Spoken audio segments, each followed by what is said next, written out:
Hello, everybody.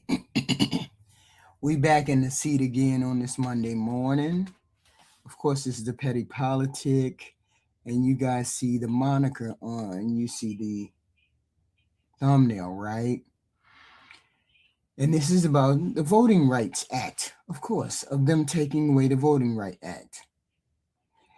This is how the system looks when they don't take your rights away. It just makes them meaningless, right? They don't have to stop you from voting. You're not stopped from voting. They just build it so your vote can't change the outcome. But we finna get into it.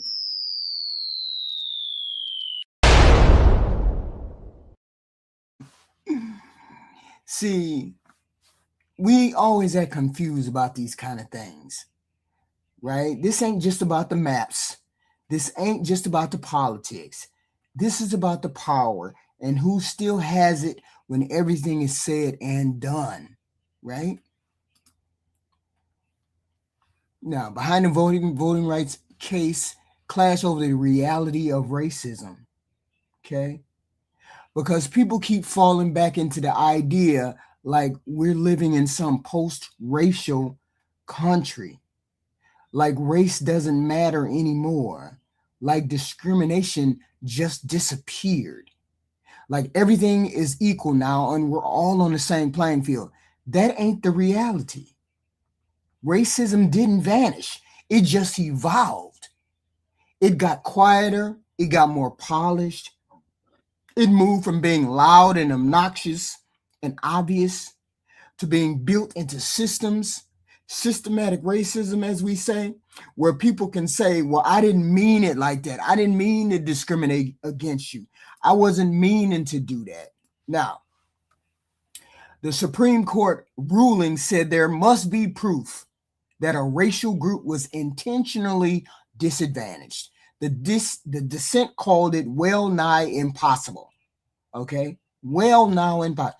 In 1965, the year Congress passed the Voting Rights Act, it did not take much detective work to discover how some of the South's most powerful white politicians felt about their black neighbors.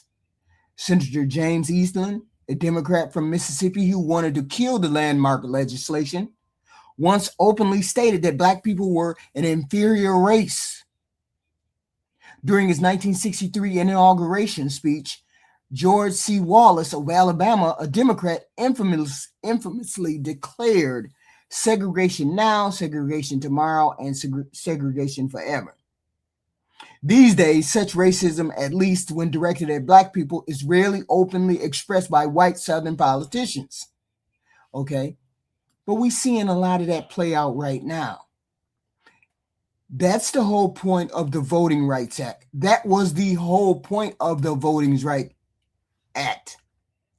That's why it existed in the first place, because the problem was never just about whether somebody could walk into a voting booth. The problem was whether the system around that vote was fair. That's where Section 2 comes in. That's the part that was supposed to protect against voter dilution, meaning you can vote, but if the system is set up in a way where your community can't actually elect who they want, then something is wrong and it's off. And what's been happening over time is this. These protections ain't gone. They're not gone, but they've been harder to use, harder to prove, and harder to enforce. Now what happens? Now we're getting the maps redrawn. Then people argue about fairness later. Already, after the lines are already in place, they want to argue. After the elections are already underway. Look at what Louisiana is doing now. Louisiana, in the history of the United States, canceled their election so that they can redraw their maps and get rid of the Black and Hispanic districts. That's what Louisiana canceled. They canceled their election. Go look it up. I ain't lying. They canceled their elections so that they can redraw their maps, so they can draw out or take away the Black and Hispanic voters, disenfranchise those Black and Hispanic voters. And people keep saying it's not disenfranchised. Yes, you're diluting the vote. You're making it so that they can't vote who they want to vote into who represents them. So all of this is going on, all these redrawing districts. Donald Trump is the one who started this. Called up Texas and said, hey, y'all need to redraw y'all map so we can get 4 seats. And when Texas did it, California countered it. No, you're not finna do that to us. You're not finna do that to us. Okay? So this is where this redrawing the map stuff started at. Redrawing the map illegally started at. Okay? Never in the history of this country have we had a president call up a state and say, redraw your map so we can get rid of black and brown communities. But this president did that. And now they potentially can draw on 20 more states than the Democrats if they get bogus enough. I'm saying pity to the 2028 elections. This is why it's a call for people, black and brown people, to come out and vote. We got to vote in big numbers. These redrawn districts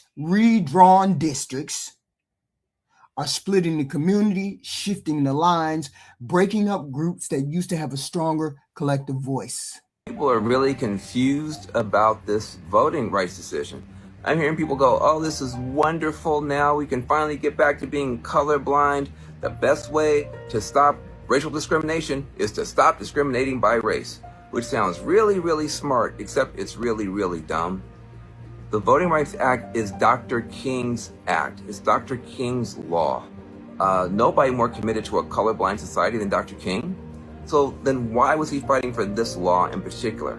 Because Dr. King wanted society to be colorblind. He wanted society to be blind to race, but he didn't want the government to be blind to racism. He didn't want the government to continue being blind to the fact that there are people who don't want a colorblind society and who are doing all kinds of shenanigans, especially in the southern states, to discriminate against black voters, to weaken the black vote, to do things that were horrible to black people. And the government was doing nothing about it. So yes, we want a colorblind society. We want a society where people don't treat each other badly because of race. But being blind to race as a society doesn't mean the government should be blind to racism when it's happening. And because of this ruling, it will be impossible to prove in court. What everybody knows is that there's still shenanigans going on in these southern states to hurt black voters, and that is wrong. And now we have one less tool to do anything about it. That does not make America better, it makes America worse. The Supreme Court just gutted what was left of the Voting Rights Act, and within hours, the Lieutenant Governor of Alabama, Will Ainsworth, shared this on social media. A map of Alabama with 7 solid Republican, majority white congressional districts, and 0 of any other kind. Because of course he did. To understand how bad this is, you have to know a little about the history of my home state. And I mean 70 million years worth back to the Cretaceous period. The southern coastline of America used to be significantly north of where it is today, and the sea life that died there created a beltline of chalk deposits across the state. That chalk trapped nutrients above it and made the soil rich for growing cotton. This is where plantations sprung up. This is where slavery hit high gear. We call it the Black Belt for the color of the dirt, but it works for race too. Today, these are the majority black or near majority black counties, and nearly all that go to that other party. Alabama has never been kind to this region. And now, overlay one map on the other. Oh, would you look at that? This map Ainsworth shared divides the Black Belt among 5 majority white congressional districts. His map takes black representation in Congress from 2 districts to 0. This isn't the first time something like this has happened. When the Supreme Court cleared the way for voter ID in Alabama, the state tried to close driver's license offices in majority black counties. And just 3 years ago, this same Supreme Court ordered Alabama to draw a second district where black people might stand a chance of being on the winning side because even they could see the Alabama legislature was being racist. That case is still alive today and probably ensures Alabama's current map stays locked in place until 2030. But then you can thank Will Ainsworth for showing us what happens when that protection's gone. So according to the right, their talking points right now with regards to the Supreme Court ruling, the gutting of the Voting Rights Act, is that we are post-racial. We don't need any of that nonsense anymore. Civil rights, this isn't the 60s. All of that stuff was so long ago. Come on, it's mostly equal. Just a few things are a problem, but it's not a problem anymore. We're post-racial. Let's get into that. First of all, hi, my name is Jody. I'm a storyteller here on TikTok. I share stories and observations. And if you like my stories or observations, please go ahead and push the magic button and leave me a follow. Thank you.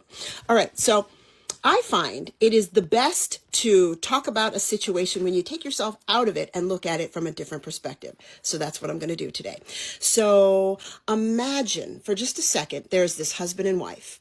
They've been married for 20 years. And for 20 years, he's been beating the shit out of her almost every day. Doesn't kill her, just beats the shit out of her. Neighbors don't really notice it. Some do, some don't. One day he decides to get therapy, the husband, and he talks to a therapist. He tells his wife he's going to work on himself. So he only beats the shit out of her from time to time. It's still chaotic, but he's a lot nicer than he used to be. In fact, the neighbors don't notice as much as what they did notice, and things seem to be okay, but he's still beating the shit out of her. Well, one day, police are going door to door doing a campaign about domestic violence, and they say to the husband, "Have you ever had any issues with domestic violence?" And the husband says, "Oh, no. We're so over that. We're past that. Maybe a long time ago. We're done. We're post-DV." And that's it.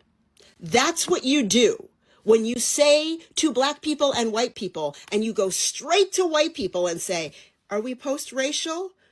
It doesn't matter. It doesn't matter that they think that when I, the DV person, am still getting the crap kicked out of me. Not as much, not as bad, but still really bad. That's what it's like to be a Black person in America today. Is it nooses and slavery? No, but it still exists. The systems are still in place, and it still has a problem, a blight on this country. And somehow people think, well, you had a Black president, you're sitting there, you have a job, you sound articulate, thank you very much. It doesn't mean it doesn't exist. But you don't ask the oppressor, you ask the oppressed. You don't ask the domestic violence oppressor, you ask the person who's been beat up all those years. So don't tell me we're post-racial. That's real convenient. Now, let me be clear.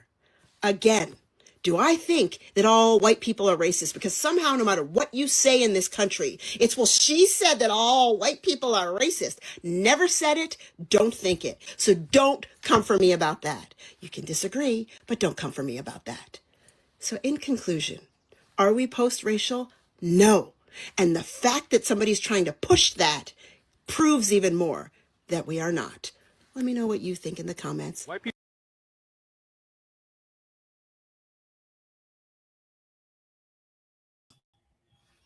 So, so now we end up here, right? Yeah, I can vote. Nobody's stopping me from walking in and casting a vote. Nobody. But if my community has been divided up in ways where it no longer has the numbers to elect who it chooses, then let's be honest about what that means. That means the system already shaped the outcome before I even showed up. That means my vote exists, but my influence is weaker. And people can argue definitions all day. Well, that's not disenfranchisement. Call it whatever you want.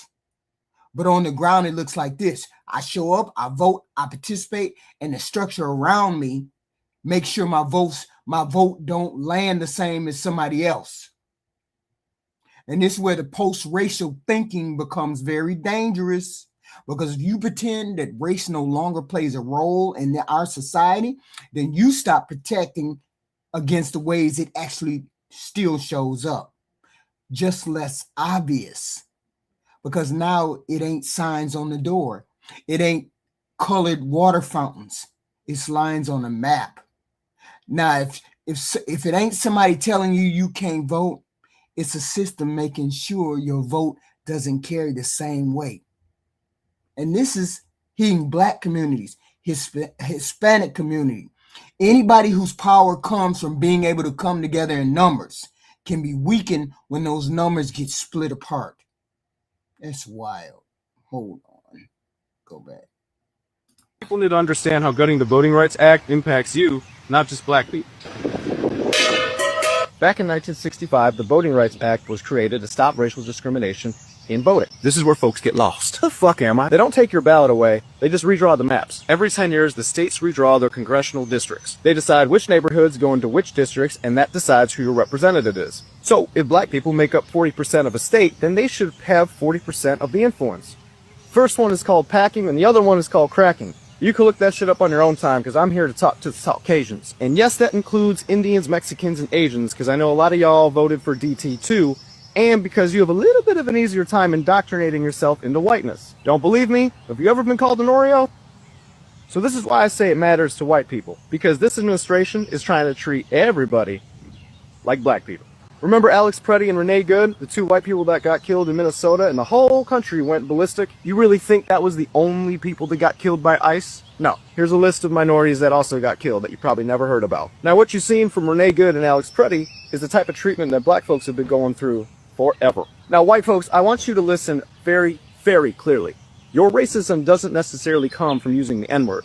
It comes from your silence. It comes from your lack of acknowledgement of honoring and respecting the history of what this place has gone through and how it has treated certain groups of people. And that lack of acknowledgement is the America propaganda system speaking through you. How many of you thought racism ended in 1865 when slavery was over? There are even black people who believe that. So they grow up in segregated societies, learning about people who don't look like us strictly through media influences.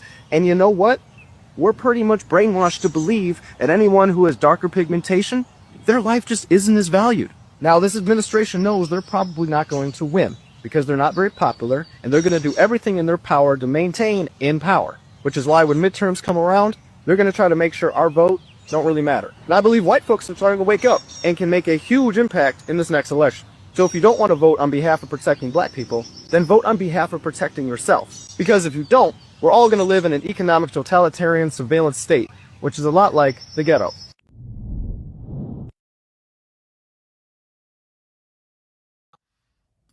I'm so fucking tired of white men cosplaying the apocalypse. The only fucking reason why we needed the goddamn Voting Rights Act in the first place is because of white men. That video got mass reported and demonetized. And I usually don't bring this up because who gives a shit. But this one is really getting to me because I didn't want to fucking make that video. Of all the videos that I made this week, I didn't want to make that video. That's not the one that I wanted to go viral because I am tired of always having to be screaming and yelling and almost on the verge of tears, veins popping, in order for people to fucking care. Like, I'm tired of having to put on a fucking... I have to be crashing the fuck out in order for the social media to push these fucking videos. And then, unfortunately, they get pushed to the most sensitive people on the fucking planet who mass report the videos. I want to talk about comic books and music. I hate this. Big win. Supreme Court just shut down race-based maps. Finally. No more racism. What do you mean? If you don't use race, it's not racism. Duh. Then why did we need the Voting Rights Act of 1965? That was the past. It was a different time. Problems don't just magically go away. That law worked because it gave people a tool to challenge unfair maps. Like I said, it was a different time. We don't have those problems anymore. The problem still exists today. It's just more subtle. Now we've removed another protection when others have already been weakened. You're just mad you can't use race anymore. This system is way fairer. Fair for who? The people. If race isn't being used, what's the issue? People don't benefit from this. Politicians do, because they don't need to say race. They already know how people vote. Yeah, it's called strategy. And that strategy can split communities so that their vote doesn't carry as much weight. I mean, just look what happened after the ruling. What? Louisiana declared a state of emergency to delay their primaries so that they can redraw maps. That's just time. No, that's power asserting itself. You act like this is new. Look what just happened with California and Virginia. Yeah, those states are not the same. How's that? California and Virginia put it up to voters. That's still redistricting, right? But one uses a democratic process. The other one allows politicians to draw their own lines. Same outcome. with very different incentives. Okay, look, this SCOTUS ruling makes those maps harder to challenge. So you're mad we made it more efficient? Yes, more efficient for the people who abuse drawing those lines based on race. You can't prove that, and that's the point. Once you make something harder to prove, you make it easier to get away with. Listen, y'all didn't.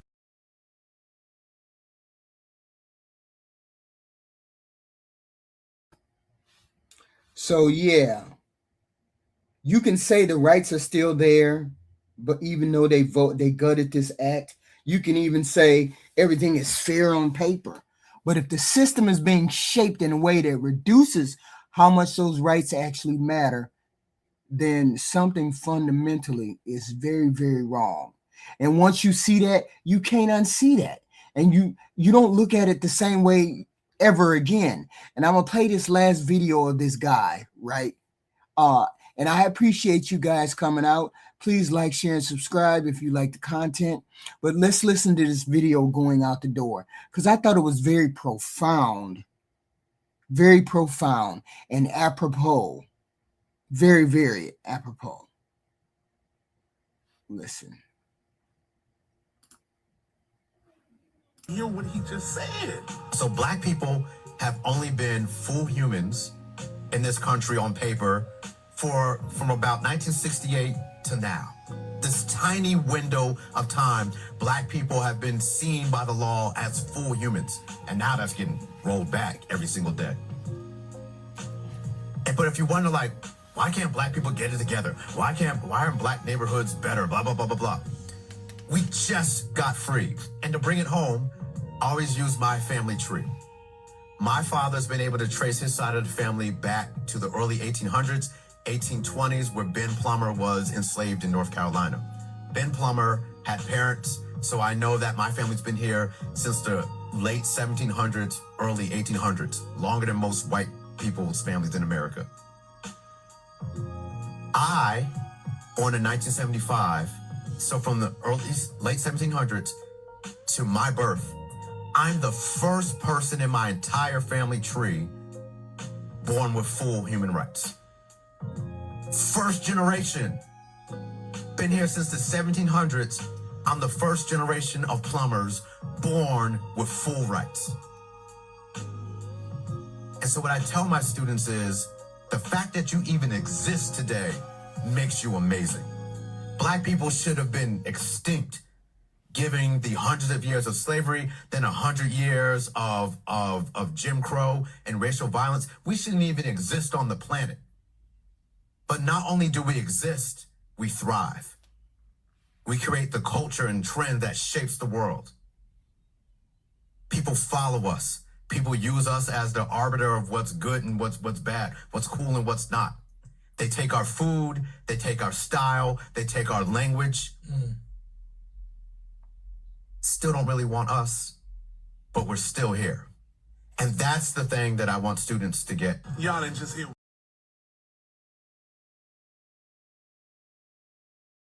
So with that in mind, I wasn't born with full human rights.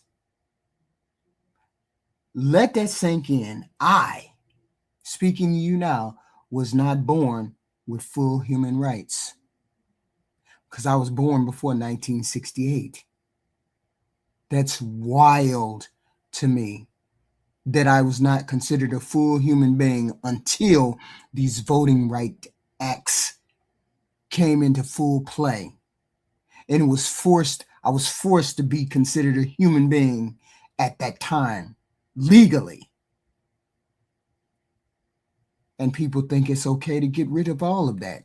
We're even now. We're post-racial now. I'm just trying to figure out, when is this going to sink in for black and brown people? This is what it is for us black and brown people. This was a roll back to where we're not equal. And this is where this administration wants to take us. Back to when we're not equal. This is how they get rid of black people Instead of the immigration stuff, they're getting rid of the Hispanic people, immigration, blah, blah, all kinds of foreigners. That's how they get rid of them. How they get rid of black people is roll back these civil rights acts. This is how they do that. So if you like the comments and you like my commentary, please hit the like, share, and subscribe. I'd appreciate it. And leave some comment in the comment section if you have any kind of comment about this commentary today. And I appreciate you guys. I do. And I'll see you in the next video.